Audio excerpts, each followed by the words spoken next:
In June of 2007, I went to the beautiful country of Cambodia, following a group of medical workers in a free clinic.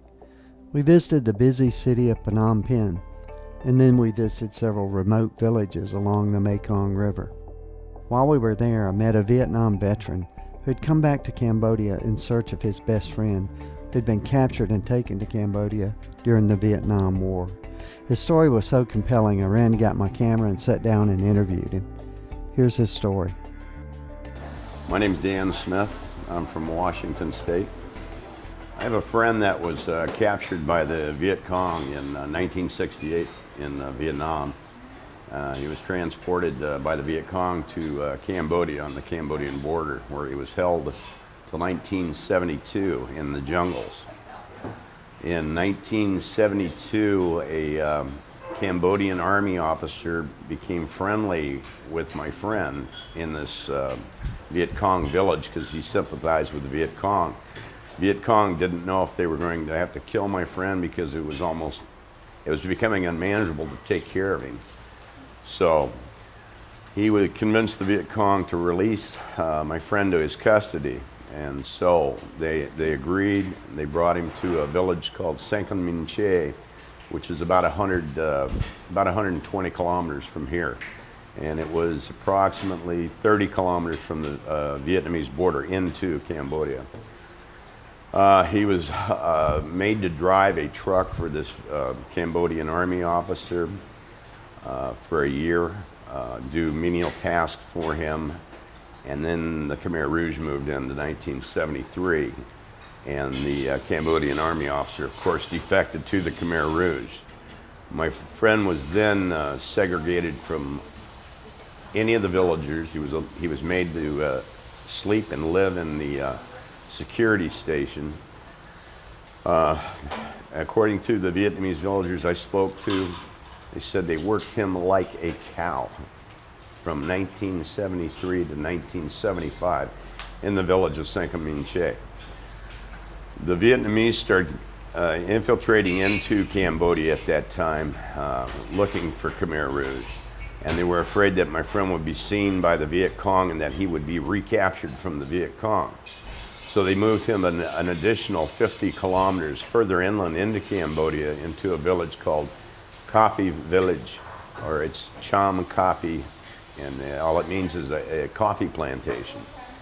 The Khmer Rouge evacuated the entire village of Kampon Cham, as well as most of the village of Mimot, and took my friend, everyone, out to this remote area where he was forced to do slave labor in the coffee plantation. He was forced to plant a corn crop, a large corn crop, and to do whatever the Khmer Rouge wanted him to do.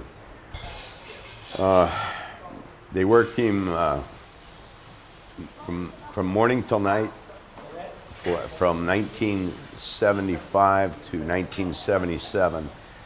And the Viet Cong had moved into the hills surrounding the plantation, and the Khmer Rouge felt that my friend knew too much information, and if he was captured by the Viet Cong, he'd assist them in knowing the Khmer Rouge forces' numbers and their tactics and so forth.